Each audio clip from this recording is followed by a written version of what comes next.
نحمدہ و نصلی علی رسولہ الکریم اما بعد فاعوذ باللہ من الشیطان الرجیم بسم اللہ الرحمن الرحیم۔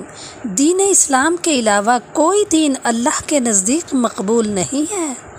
حضرت ابو ہریرہ رضی اللہ تعالیٰ عنہ سے روایت ہے کہ نبی کریم صلی اللہ علیہ وآلہ وسلم نے ارشاد فرمایا کہ قسم ہے اس ذات کی جس کے قبضے میں محمد کی جان ہے، اس امت میں سے جس کسی شخص کو میرے بارے میں یہ علم ہوگا کہ اللہ نے مجھے نبی بنا کر بھیجا ہے اور وہ مجھ پر ایمان لائے بغیر مر جائے تو وہ ضرور دوزخی ہوگا، خواہ یہودی ہو خواہ نصرانی ہو۔ مسلم۔ حضرت محمد مصطفیٰ صلی اللہ علیہ وسلم اللہ تعالیٰ کے آخری نبی ہیں، آپ کے بعد کوئی نبی نہیں آئے گا۔ جو شخص آپ کے بعد کسی کو نبی مانے وہ کافر ہے، خواہ کیسا ہی اسلام کا دعویٰ کرے۔ آپ کو اللہ تعالیٰ نے جب سے مبعوث فرمایا، ہر مرد و عورت، انسان اور جن پر آپ کی نبوت پر ایمان لانا اور آپ کے لائے ہوئے دین کو ماننا فرض ہو گیا۔ قیامت تک جتنے بھی انسان اور جنات ہوں گے، آپ صلی اللہ علیہ وسلم سب کے نبی ہیں اور سب کی طرف مبعوث ہیں۔ آپ صلی اللہ علیہ وسلم کی بعثت پر دیگر تمام انبیاء کرام علیہ السلام کی شریعتیں منسوخ کر دی گئیں۔ اب نجات کا راستہ صرف اور صرف یہی ہے کہ حضرت محمد رسول اللہ صلی اللہ علیہ وسلم پر ایمان لائیں اور آپ کی شریعت پر چلیں۔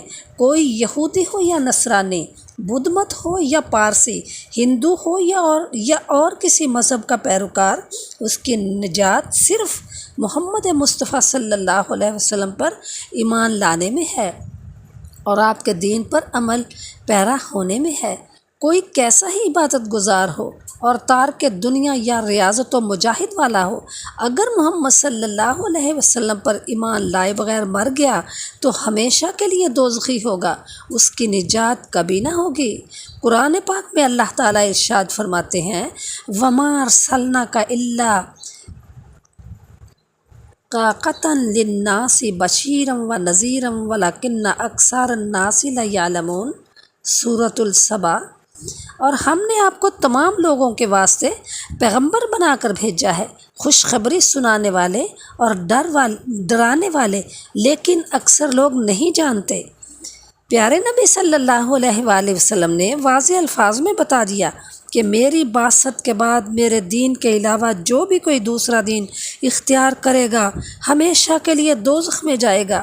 خوب سمجھ لو اور سمجھا دو، اور جو لوگ کسی بھی مذہب کے قائل نہیں وہ بھی منکر اسلام ہیں اور ہمیشہ کے لیے دوزخی ہیں۔ اس بات کے کہنے میں نہ جھجکو، خوب ڈنکے کی چوٹ پر بیان کرو۔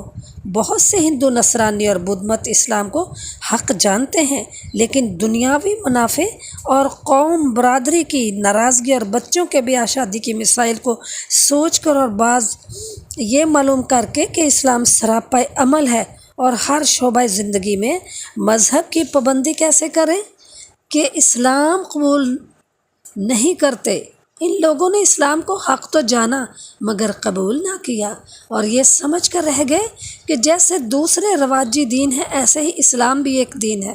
حالانکہ اسلام قبول کرنے پر اللہ تعالیٰ نے جو خالق و مالک ہے آخرت کی نجات کا مدار رکھا ہے۔ جو اسلام قبول کرے گا اور اسی پر مرے گا جنتی ہوگا، اور جو اسلام کے علاوہ کسی دین پر مرے گا ہمیشہ کے لیے دوزخ میں جائے گا۔ مسئلہ صرف دنیا کا نہیں، ہمیشہ کے عذاب سے بچنے کا ہے۔ قرآن پاک میں اللہ تعالیٰ ارشاد فرماتے ہیں، جو شخص اسلام کے علاوہ کسی دین کو اختیار کرے تو وہ دین اس کے لیے ہرگز قبول نہ کیا جائے گا اور وہ آخرت میں گھاٹا اٹھانے والوں میں سے ہو جائے گا۔ اے ایمان والو، اسلام سیکھو، اس کے عقائد معلوم کرو، ایمان کی حفاظت کرو اور اسلام کی دعوت کافروں کو دیتے رہو، اسلام قبول کرنے میں ان کا بھلا ہے۔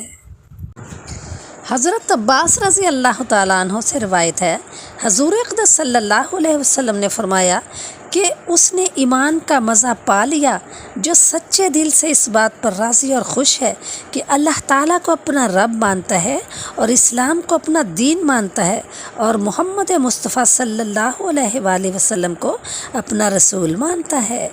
مسلم۔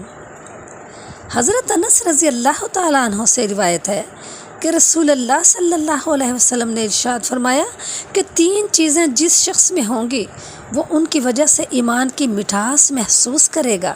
اول یہ کہ اللہ جل شانہ اور اس کے رسول صلی اللہ علیہ وسلم سب سے زیادہ محبوب ہوں۔ دوم، جس کسی بندے سے محبت ہو صرف اللہ کے لیے ہو۔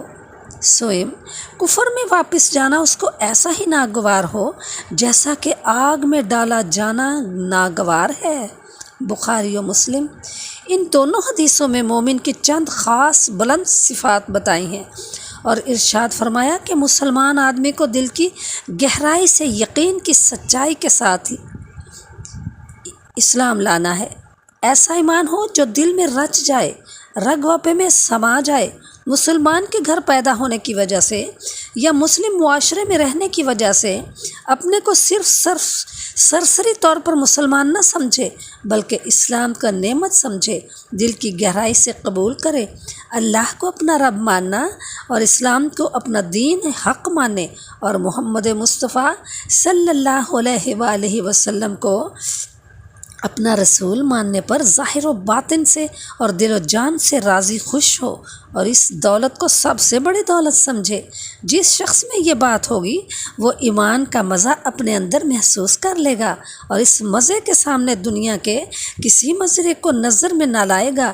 ایمان کے تقاضوں میں سب سے زیادہ تقاضا یہ ہے کہ اللہ اور اس کے رسول صلی اللہ علیہ وآلہ وسلم سے اتنی زیادہ محبت ہو جو کسی سے بھی نہ ہو، نہ اولاد سے، نہ ماں باپ سے، نہ کسی عہدے دار سے، نہ جاہ و مرتبہ سے، نہ مال و دولت سے، نہ تعلق کی طرف موڑ دے۔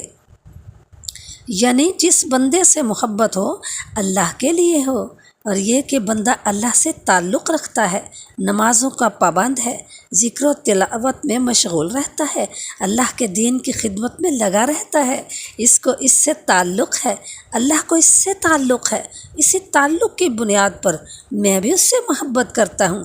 اس طرح بغض اور نفرت کا رخ بھی اسی اصول پر